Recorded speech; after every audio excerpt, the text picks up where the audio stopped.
when you open the door for somebody else. Welcome back to the Vaccine Conversation, and we are here today with a very special guest, a really good friend of mine. I've known this person for several years now, and it's great to have friends in this fight. That's kind of what helps keeps us empowered and energized. When we have colleagues and friends, but. This is a very well-known gentleman. You guys all know him and love him as well. And he's taking pictures of us right now. So I'd like to welcome Bobby Kennedy into this studio. So thanks for making the drive down here. Thank you for having me, Bob, and thanks for everything that you do for this issue. Mm-hmm. Yeah. Well, yeah, you can't not do it, right? You just, right. You know the truth. You just know got too much. Yeah. So true. Melissa, why don't you? Oh yeah, I'm here too. I know. We're just gonna kind of like jump right in. Yes, we are. No pre-show banter, no fun. There are time constraints. Yeah, we're just gonna jump in to start asking Bobby a lot of things we're kind of curious about, and you guys are curious about too. So take it away. I will. Well, welcome. And as everyone knows, we break this up into two parts. You're familiar with our interviews by now. The first part is going to be all about the personal background and maybe what led this person to be such an influential person in our movement. And that's what we're going to start with now. So the first question I'm going to ask has a lot to do with the book that I've been reading. Do you want to mention it also quickly so that everybody... can I call you Bobby? It feels strange to call you, Mr. Kennedy. Bobby wrote a book, American Values, Lessons I Learned from My Family. And there's a lot of just very good insight into you, the person. And this we're not going to ask you lots of questions about it, but we kind of gleaned some thoughts about your family and from the book. So one of the first things I noticed is that you seem to have a childhood that was focused a lot on outdoor activity, always being active. You said your grandpa considered, and I love this quote, the TV a catastrophic waste of time, which is something that's interesting because today's Waldorf educations are trying to go back to that time where it was a simpler, more outdoor, activity-focused thing and less on screens and TV. And your dad also loved the outdoors, said it builds character. You sailed, you had river trips, outdoor adventures, and sports. How do you think this type of childhood and this focus shaped you or helped you both physically and mentally as an adult? I feel really lucky to have had the kind of childhood that I had. Because I was outdoors all the time. And in fact, my parents would lock the doors during daylight hours and say you could not come in, until it got dark, until the dinner bell rang. And I had 10 brothers and sisters and 29 cousins who were all kind of raised communally, and we spent our days sailing, scuba diving, fishing, swimming, grabbing, doing all those, just outdoor activities.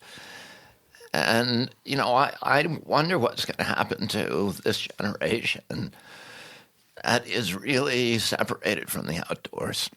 And, my kids, I have 7 kids, and I spend a lot of time outdoors with them. But I can see how, the interests that I had in turning over rocks and climbing trees and stuff are dwarfed in intensity by the kind of experience that they can have just by turning on an iPad or a screen and, playing,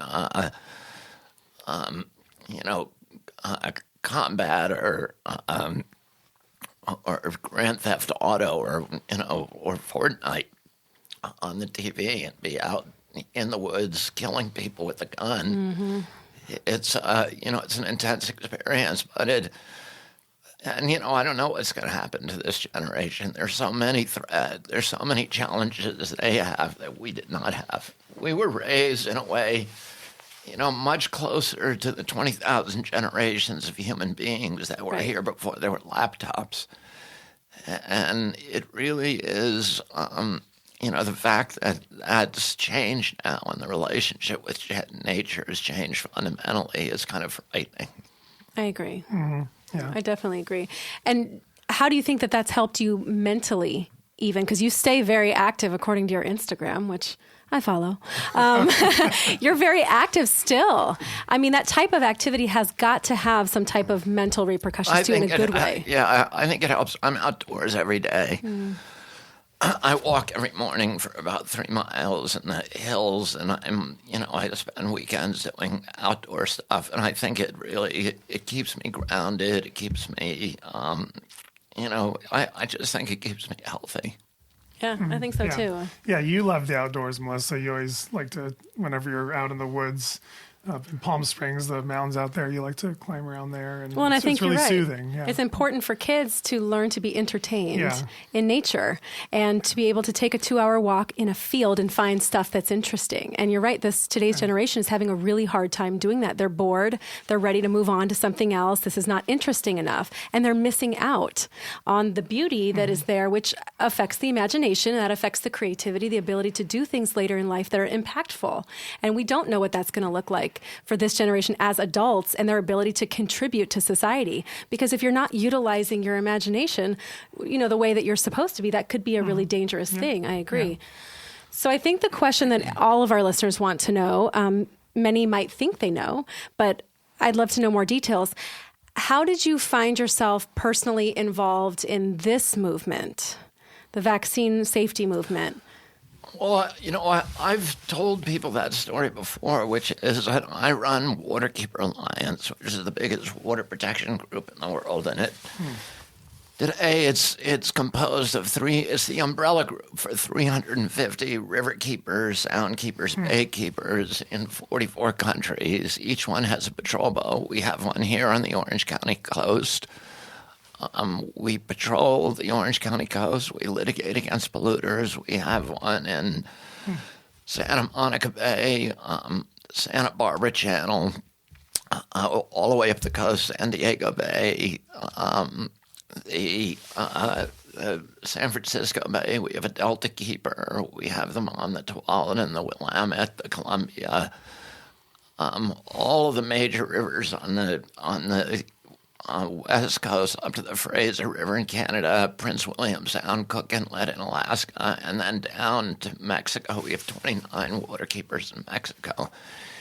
Each one has a patrol boat. Each one has a full-time paid waterkeeper, and they all litigate against polluters. So we essentially do law enforcement, and many of them were concerned about mercury in fish because that's such an important issue today. And around 2003, FDA published a report, a 3-year study, that showed that every freshwater fish in America had dangerous levels of mercury in its flesh. So we are living today in kind of a science fiction nightmare where my children and the children of most Americans can now no longer engage in the seminal primal activity of American youth, which is to go fishing with their father or mother and then come home and safely eat the fish. And this was an essential right. It's called the public trust doctrine. It's the right that we all have to the commons, to the commonly owned assets of our society. And those fish are now being privatized mainly by coal-burning power plants that were putting the mercury into the air that was precipitating out in the water and getting into the fish. Around 2004, I was in litigation against about 40 coal-burning power plants and cement kilns in the United States and Canada, suing them specifically over mercury on behalf of several dozen waterkeepers. And as I ran around North America talking about the issue, I had many of the speeches that I gave. These women would show up, and after the speech, they'd come up to me and say, "If you're really concerned about mercury and exposures to children, you need to look at vaccines because those are the worst exposures." This wasn't something that I wanted to get into, that I wanted to spend time on. Right. It was way out of my wheelhouse. Sure. My family had been involved for generations in public health advocacy and in in the whole area of intellectual disabilities, but I kind of had cut a different, path for myself. Right. I really wanted to work on water and energy. And one of these women, a psychologist named Sarah Bridges, who had a relationship with my brother Max's wife, came to Cape Cod when I was there during the summer, and she brought a whole, about a foot deep of scientific studies. And she put them, I was staying in a little cottage at that time, and she put them on the front porch. And she said, I'm not going to leave until you read them. Wow. And I'm comfortable reading science. I wanted to be, as you can see in that book, I wanted to be a scientist when I was growing up. And most of the cases that I've brought have involved scientific controversy. I've filed over 500 successful legal actions. And so I'm comfortable reading science, and I started reading at least the abstracts of these papers. Within a day, I could see that there was this huge delta between what the public health agencies and what the press and all of the major vectors for news in our society were telling the American people about the safety of vaccines, and particularly mercury in vaccines, and what the science was actually saying. And the science was virtually unanimous in saying, mercury is hideously toxic. Mm-hmm. It's the most neurotoxic element in the universe that is not radioactive. And so then I did what I've always done, because I have access, because of my name and, these family contacts. I have access to the highest levels of public health officials. And I began calling people, and this is what I would do with an environmental issue as well. I would call kind of the top guy in the field and ask him questions. I started calling people like Francis Collins, and I ended up talking with Marie McCormick, who was the top dog at Institute of Medicine. She was at Harvard School of Public Health. I talked to Kathleen Stratton, who was also at IOM. And these were all people that the top regulators like Francis Collins said, oh, if you want to talk about the details, this person knows. They're the person who knows everything. And then a lot of people directed me to Paul Offit, which was weird, because he wasn't a public official, but they said he is the guru. He's like, the Yoda of vaccines, and he knows everything, and he can answer all your questions because he has this domain knowledge and this breadth of encyclopedic exposure to every aspect. So all of your questions he'll be able to answer. And when I got on the phone, by the time I got on the phone with him, I knew people were lying to me because I had asked questions, and I had read the studies, and I had done my homework, and so they couldn't go more than an inch deep. And I talked often. By then I was recording conversations, which is legal in New York State. And I had a couple of conversations with Offit, and who everybody else, Marie McCormick and Kathleen Stratton, said, call Offit. And I posed to him the big conundrum that was like, it was like the poop in the punch bowl, which was, how can CDC be telling women not to eat tuna fish sandwiches when they're pregnant, and at the same time injecting them with mercury? And I knew a lot about mercury because I've been litigating mercury. Yeah. And so when he first said to me, well, Bobby, there's a good mercury and there's a bad mercury. I said to him, Paul, your argument on that is not with me, it's with the periodic tables, and there's no such thing as a good mercury, right? And he said, well, the reason it's good is that as the mercury disappears from the blood from the body very quickly, it's excreted immediately. Oh, yes, it's damaging, but it doesn't stick around long enough to do the damage. And I I said to him, do you have any science on that? Do you have anything published? Because I knew I had already read all that stuff. Right. And I knew that, from 1924, when Merck first patented thimerosal, it was telling people that the reason it was safe, when everybody even then knew the mercury was hideously dangerous, it disappeared. It was excreted very quickly, but Merck never had any science to show that. And then in 2004, they got seemingly a gift from heaven, which is a scientist who was a CDC guy called Picciero, did a study in which he got children to eat tuna fish sandwiches, and he injected another group, a study group of children with thimerosal shots according to the schedule.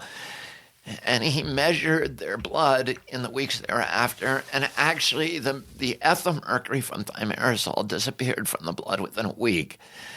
And the methylmercury from the tuna fish sandwiches will remain in their blood for 54 days. That was the half-life. So at that point, they thought they actually had science to back up this supposition that they had been asserting for 60 years. But almost immediately, when they published that study, Boyd Haley, who I'd known from other issues in the past because he was the world's authority on mercury, and I'd been working on mercury for years, so I knew who Boyd Haley was. He wrote them a letter. He wrote Picciero a letter to be published. They didn't publish, but I knew about it. Where he said, in pediatrics, he said, what happened to the mercury? Because Picciero didn't find the mercury in the feces, the urine, the sweat, the hair, or the fingernails. So what happened to it? Right, he just said it left the bloodstream. Right. Assuming it just disappeared somewhere. Right, and they had grabbed onto that and said, look, it disappeared in magic. Yeah. But then NIH was curious enough about it that they commissioned real studies on it, and they did what nobody had done, which is an animal study. And they ended up, they commissioned a whole battery of studies, and they canceled them almost immediately. But the first study, when they started getting results back on the first study, which was Thomas Burbacker's study. Thomas Burbacker was a scientist at the University of Washington in Seattle. And he took a bunch of macaque monkeys, and the macaque studies are very expensive, so people don't do them. But the NIH paid for these studies.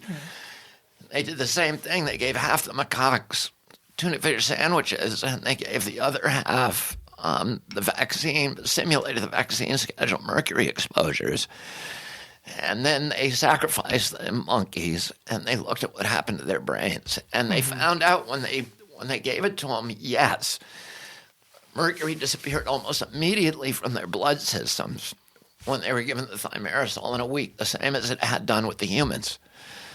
And so when they sacrificed the monkeys, what they found is the mercury had gone into the brains. Right. And it had resided in the brains at twice the level, the methyl mercury in the fish, and it had metabolized it even worse, almost immediately into organic mercury, which is the super toxic kind. And then it stayed there. And subsequent studies have found it in the brains 27 years later. So, each molecule of mercury is causing inflammation in the surrounding tissue. Right.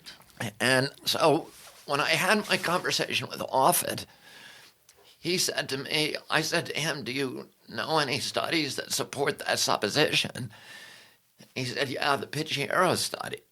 And I said, yeah, but the Picciero study was kind of contradicted by Burbacker's monkey studies. Right. And then there was just dead silence on the other end of the line. Yeah. And then he came back and he said to me, well, Bobby, it's not, and by the way, often had been really, he'd been really sweet to me on the phone and charming. And he had said that the reason he got into public health was because of my father. So I was inclined to, to be sympathetic to his views for as far as I could. he said, but we had a friendly banter. And he said, after that long moment of silence, he said, well, Bobby, it's not just a single study. It's a whole mosaic of studies. And, I'm a litigator who's been cross-examining witnesses, scientific witnesses, for 25 years at that point. And that kind of answer I would consider a gift in a courtroom because of what I could do with it. Because every scientist knows it's not a mosaic of studies. If you have garbage in, it's garbage out, and if you have 10 garbage studies, it's still garbage. You can't put lipstick on that donkey. And that's what he was trying to do. And he knew he got caught lying, and I knew he was lying. But the significant thing for me is he was the guy that everybody pointed to and said he would have the answer. Yeah. And at that point, I was like, holy cow, these people are all lying. Right. Yeah, so then you knew something was going on. Then I knew, but then I was angry too. Yeah. So then I, went to the next level. And so this was 2004, 2005, 2006 as it moved on through this point, which is quite a while ago. I didn't realize it had gone back that far. But yeah, so speaking of things that are said that are untrue, one of the things that I liked in the book that you talked about was this idea of gossip and rumors. And you said, the quote in here is, "But when I was a child, the grown-ups taught us to ignore malicious gossip and never dignify it with a response. But who wants to waste a lifetime or even spoil a moment replying to an endless stream of fictions?" Which I found to be really interesting because, as we know, your family being so well known, this is a big part of it. And this idea of these untruths being presented and how that, and what you do with that information when you're constantly presented with it. I mean, the book is really, it's a number of stories, but kind of the central organizing theme is my family's relationship with the CIA. And there's now, 70-year struggle between my family and the Central Intelligence Agency that began in the early 50s when my grandfather, Joseph Kennedy, sat on a presidential commission that recommended essentially the disbandment of the agency, that said it was incompatible with American democracy. And that it was causing us foreign policy problems all over the world. And then my uncle, of course, when he became president, immediately fired Alan Dulles and George Bischel and George Cabell, who were the leaders of the agency. And during, that period, during a 40-year period, the agency actually had a guy called Samuel Halpern, who had been involved in the Bay of Pigs and despised my family. And his job, part of his job, one of the principal assignments that he had was to tar my family name and to start rumors about my family, to say that President Kennedy knew about the assassination attempts on Fidel Castro, which, as I show in the book, was completely untrue, and the CIA knew it was untrue. To start the rumor that my grandfather had been a bootlegger, which is utterly untrue, and many, many of the other, rumors about my family's relationship with the mob and all those kind of things. And those things came from Samuel Halpern, and he started kind of a cottage industry of books about my family, which there are now hundreds. Wow. That kind of repeat those rumors. And so, I grew up with that stuff bubbling around, and, it gives you a thick skin.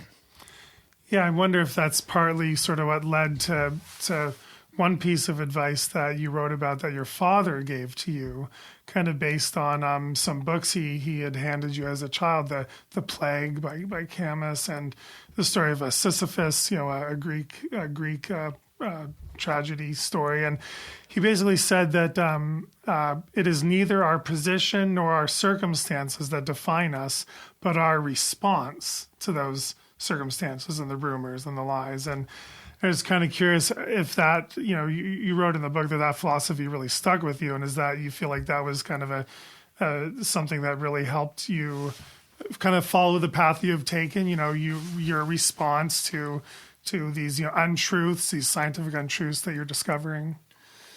Yeah, I mean, my father, went through kind of a major metamorphosis after the death of my uncle. Mm-hmm. He had been extraordinarily close to my uncle for his entire life, and really had spent his life with my uncle, President Kennedy, being the center of his orbit.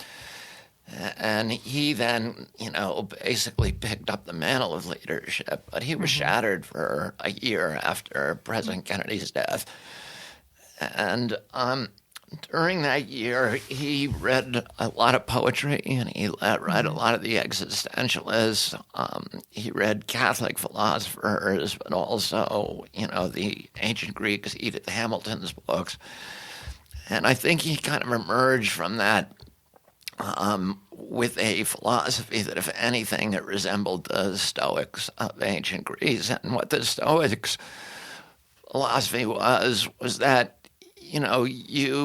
we have no control over any outcomes in our lives or what happens in the world. The only thing that we control is that little piece of real estate inside of our own shoes. Mm-hmm. And that it's, what defines us as human beings is what we deal with, how we deal with the circumstances of our lives, and whether we try to deal with them heroically and nobly. And he handed me, a few months before he died, he handed me a book by Camus, and he'd gotten me to read many books when I was little, but he told me with a peculiar intensity, I want you to read this book. And he had never said it in that kind of way before.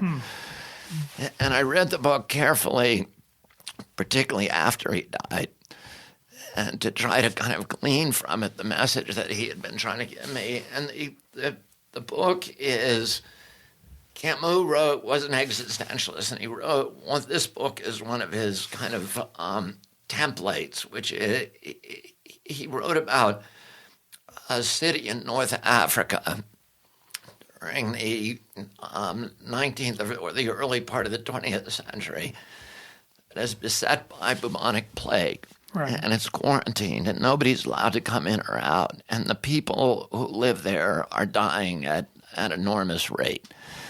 And there's a doctor in the city, and they know enough to know that if you have contact with somebody who has the plague, that you're more likely to die of it. And he is in his room deciding whether to go out and help people or not, to try to preserve himself. And he ends up, and the argument that he has with himself is, even if I don't really know, nobody knows how to do this, how to cure somebody, the only thing you can really do is comfort them as they die. And either they die or they don't, but it doesn't really, I'm not going to really make much of a difference. And even if I do go out, it's not, it may save only one person, and I could die in the process. So all of these things are in his head, and in the end, he decides to go out and give his life to bringing comfort to people. And he does that, and he does it one at a time, and, he brings comfort to these people. I won't spoil the book for anybody who wants to read it to tell you what happens in the end. But that was the Stoic philosophy: is that you do what's put before you. It becomes a task, and that task brings order to the universe, and it defines you as a human being, and it defines your character. And the hero of the Stoics was Sisyphus. And we think of Sisyphus as somebody who has a hopeless task, which is pushing a rock up the hill. And when he gets right to the top, it always rolls back on him for eternity. He was doomed to do that. But in the Stoic philosophy, Sisyphus was a happy man because he had a task and he was applying himself to it. Okay. He was doing what he was set to do, and we're all given tasks. And the question is, do we do them or not? It's not whether they succeed or whether the rock gets pushed over the hill. It's irrelevant. It's not the outcome that matters. It's the we work. have to let go. The outcome is in God's hand. Right. And, we need to pull on the oars and let him steer the boat. And that was an important I think my father had integrated that philosophy in the end, which I think is the reason he ran for president, because he didn't see how he could support Lyndon Johnson, and that he would be lying if he did anything that endorsed the Vietnam War. And that even though my father believed when he ran for president that he was going to lose. Right. Because nobody beat a sitting incumbent president of their own party in history before. And everybody abandoned him at the beginning. All the New Frontier people stuck with Johnson. The Union stuck with Johnson. Mayor Daley stuck with Johnson. All of the people who had, made his brother president remain with Lyndon Johnson, including, the speechwriters and all of the people who had surrounded President Kennedy. And President Kennedy's people were all working for Johnson. Mm-hmm. My father was going against everybody. That none of the newspapers endorsed him. None of the editorial boards endorsed him. The unions were all against him, almost all of them. He had Cesar Chavez and the farm workers, and he had Walter Reuter from the AFL-CIO, but otherwise everybody was against him. And he believed that he was on a chaotic mission, that he probably couldn't win, but that he couldn't keep his integrity and campaign for a president who was putting more and more people into Vietnam every week. And so, I think it was that Stoic philosophy that led him to the conclusion that this was something he had to do, even though it was hopeless. Mm-hmm. And in the end, he almost certainly would have won. I mean, by the end, Johnson withdrew, and the only obstacles he had in front of him were Hubert Humphrey, who he had beat in 1960 and knew how to beat, and then Richard Nixon, who he had beat in 1960 and knew how to beat. That's so interesting. And so then I was just going to come back around with one personal question that I was just curious, because as a parent, you said you have 7 children yourself, and now you're a grandparent as well.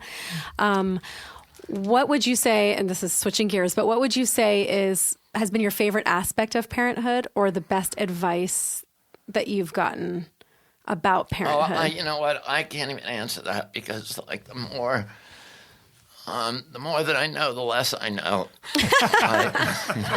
Yeah.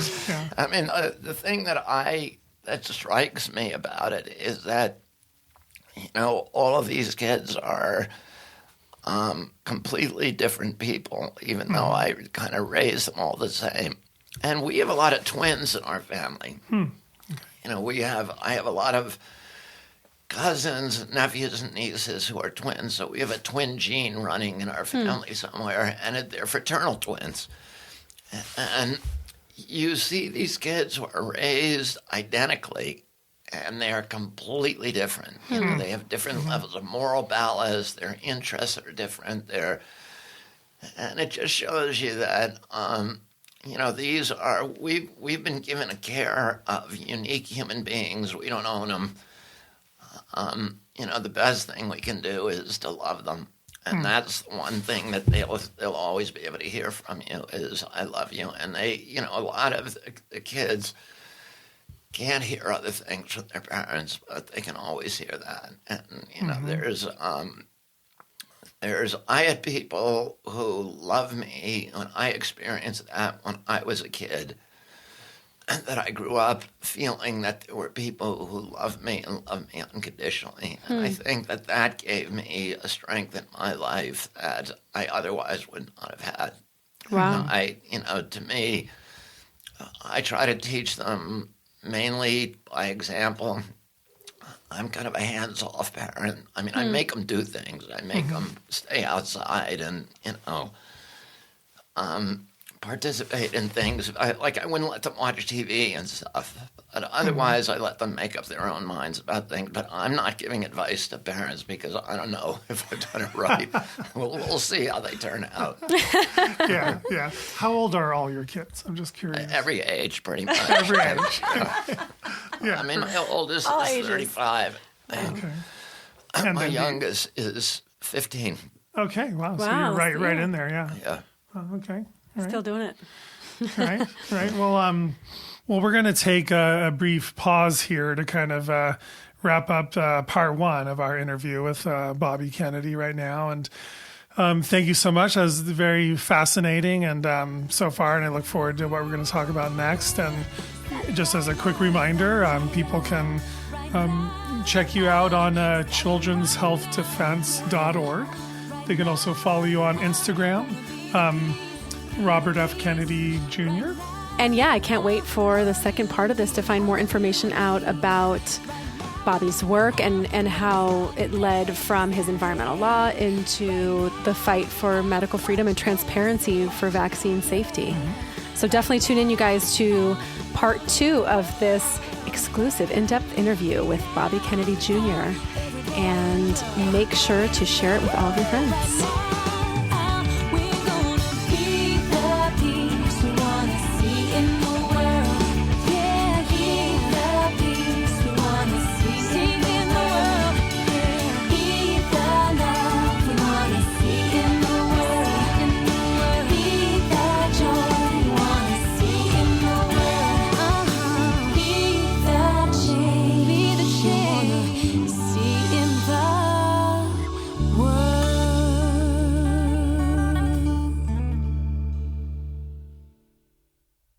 The information in this podcast is for entertainment purposes only. It is not intended as medical advice. Always consult your healthcare professional for information on vaccines and infectious diseases.